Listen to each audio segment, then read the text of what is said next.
Good luck. Have fun. Don't die. That is the title of Gore Verbinski's latest film.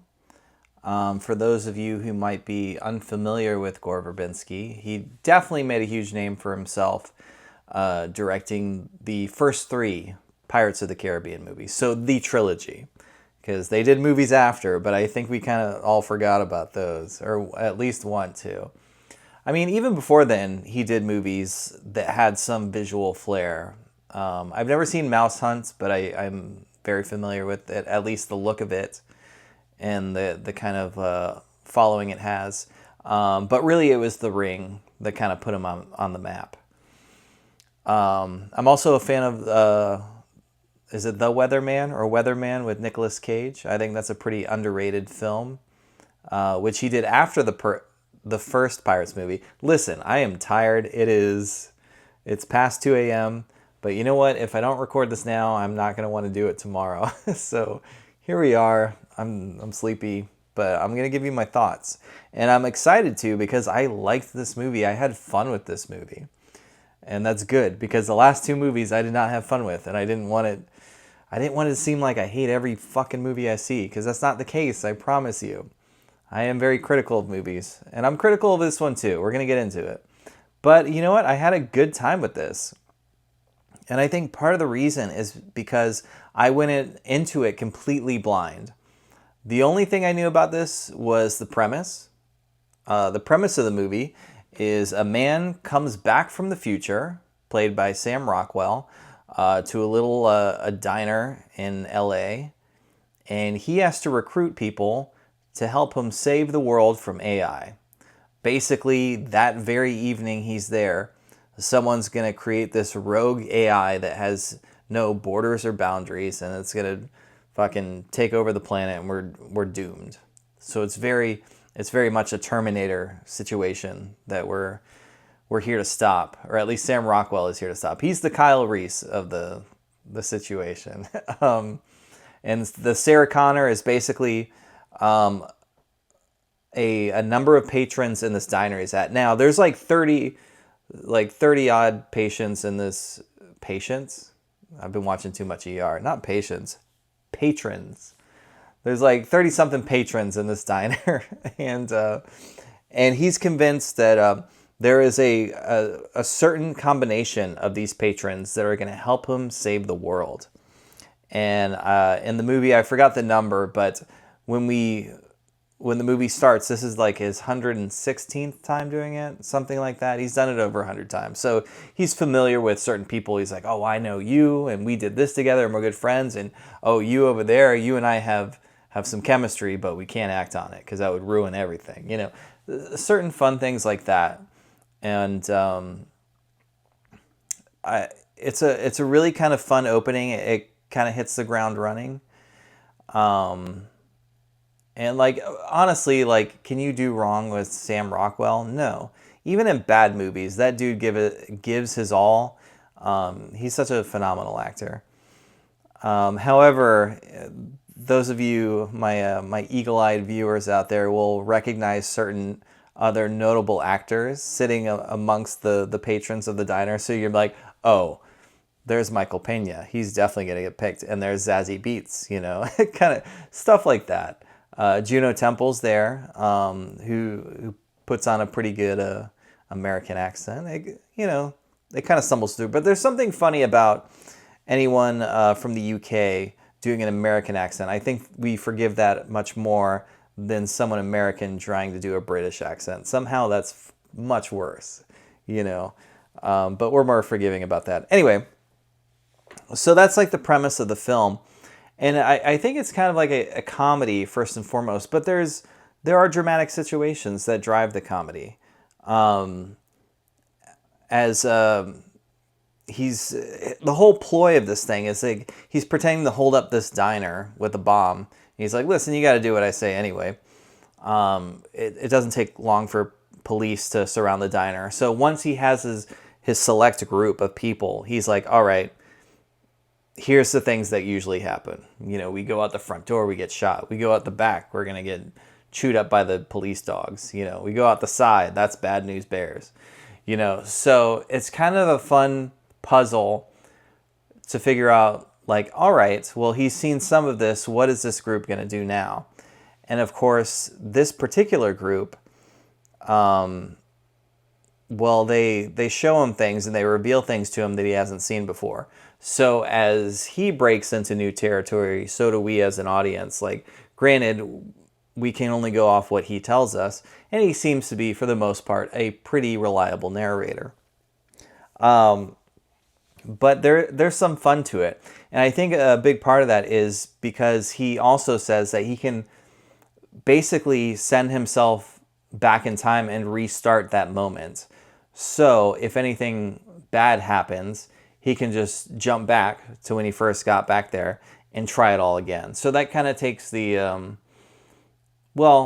it adds levity to the situation as far as like anyone getting killed or murdered, or at least the threat of, as far as we're concerned as the audience, which is they make light of a lot of times. But also what's very interesting is as soon as the core group is chosen, there are select flashbacks that we see. And it kind of reminded me in a way of Weapons, where as soon as we advance in a story up to a certain point, we kind of jump back and tell someone else's story and then get back to that point. And I thought that was a really interesting way to do it. And it actually works. It's really cool. Michael Pena and Zazie Beetz are a couple, and their relationship seems to be, for the most part, on the rocks, as much as we can glean. But they're teachers, and their story kind of ties into how everything is being affected. So far, I'm not giving you any spoilers. I'll do a spoiler-free section because I think this movie is a movie best gone in blind, and then we'll get into spoiler territory. There's also a woman in the restaurant. She's dressed up like a princess, and she does like children's parties. And I like that aspect of the story. We get to see her flashback as well, because I live in Orlando, Florida. I know a lot of performers, and I also know a lot of people that do those kind of princess parties. So it's not, a huge leap to kind of get into those shoes and like imagine what they're going through, because I have a lot of friends that do that too. So I thought that was a lot of fun. The person who is creating this rogue AI, they are blocks away. So it's really just a matter of like, all right, Sam Rockwell whips out a map and he's like, here's what I know of the layout of all the times I've been here. So it's kind of fun to join him and the rest of the crew on the journey as they try to figure out, all right, is this guy telling the truth? And if he is, what's the best way to go about this? One of the reasons I was really excited to see this film was because Gore Verbinski seems to have such a visual eye. You watch any one of his movies and they feel different. There's nothing about it that feels phoned in. And this movie, I hadn't seen a trailer, but I do know that after he did his Pirates films, all right, I need to step back for a second. And then he did Rango, animated movie, which was cool. I'm not sure how it did box office wise. I don't think it did gangbusters or anything. But after that, most importantly, he did The Lone Ranger, which bombed hard. And that's a movie that carried with it a hefty price tag in terms of the production budget.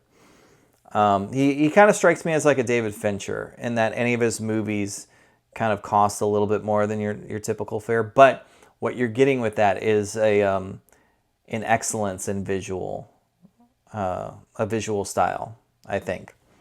After that, he did this little movie, like, I don't know if it's little. I haven't seen it. A Cure for Wellness. I've never seen it. It came out in 2016.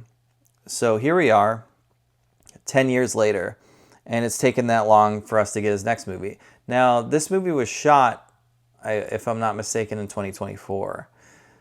So we're finally getting the release now. It's definitely scaled back from his usual stuff. There are moments, again, not getting into any spoilers. It's like, okay, there's some visual effects at work here. But for the most part, it's a very grounded film.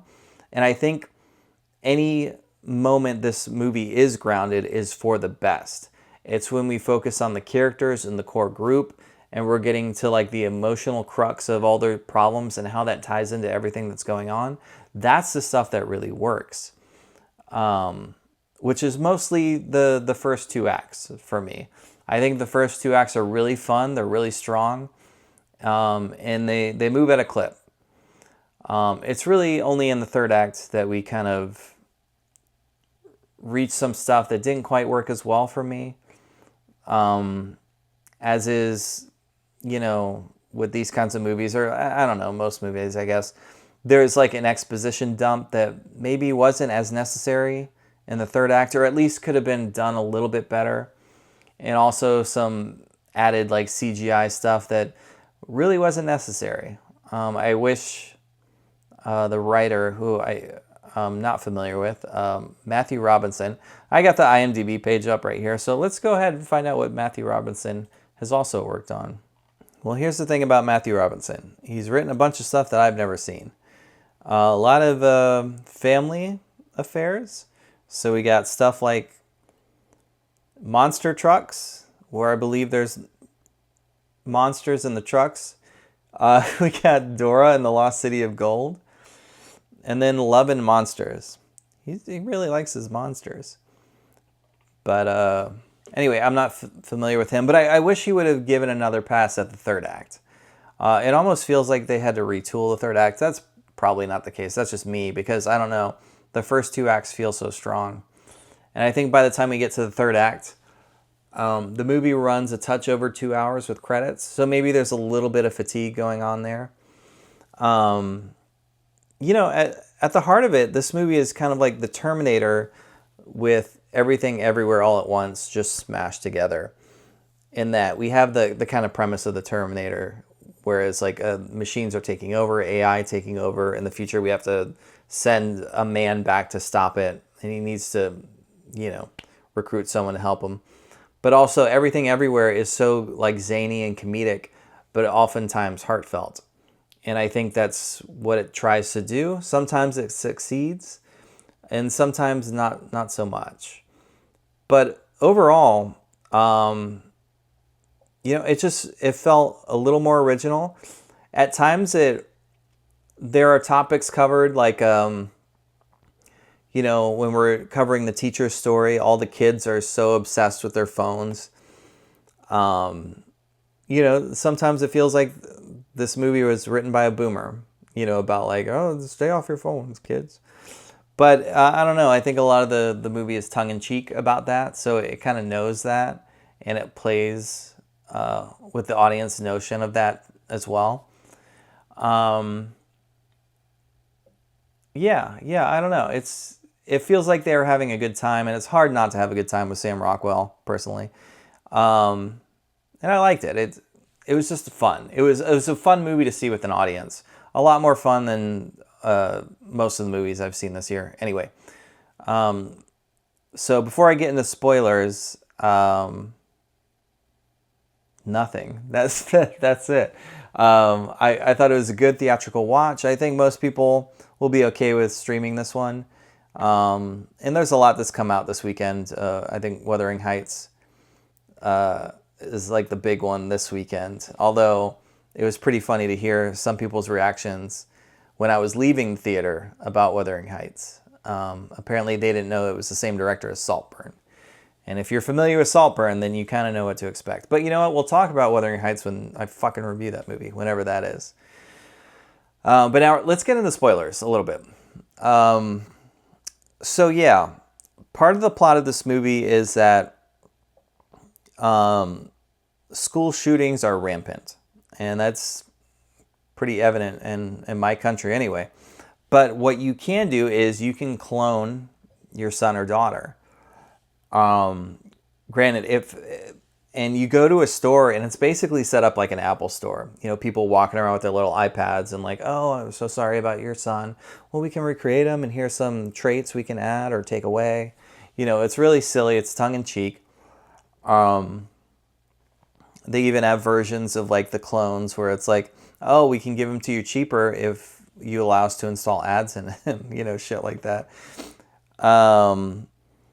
And obviously this film has something to say, not only about like cell phone use and AI, but also it gets a little bit political as far as our not necessarily our country's view, but sure, like when you think of school shootings, what country you think we're talking about here? But also just in general, the progression of technology in the world and how that disconnects us from everything else and how everything feels phony and fake. There's a support group for Juno Temple plays the mom who loses her son in a school shooting, and there's a support group, and the other mothers there are like, "Oh, first time," like that's fucking ridiculous. And another group of parents there, there's this really funny bit where she meets another mom and dad, and they're talking about like, "Oh yeah, we lost our daughter like 4 times already. So this recent clone, we just decided to have some fun with it, make her freakishly tall and shit like that." It's really ridiculous. And it's moments like that where this movie kind of works, because we know how ridiculous it is, yet it hits pretty close to home. So the stuff that doesn't work is mostly the stuff in the third act. There's, and I don't even want to spoil it all the way, but they're going to stop this kid, and like Sam Rockwell's character talks about how every time he tries to get to this house, there is always something that stops them. It could be cops, it could be FBI. One time it was like 1,000,000 rats or something like that. And this time there is a giant cat, and I'll just leave it at that. But what that suggests to me is that the AI has some sort of capability that we're not aware of. It's almost like they are in virtual reality already.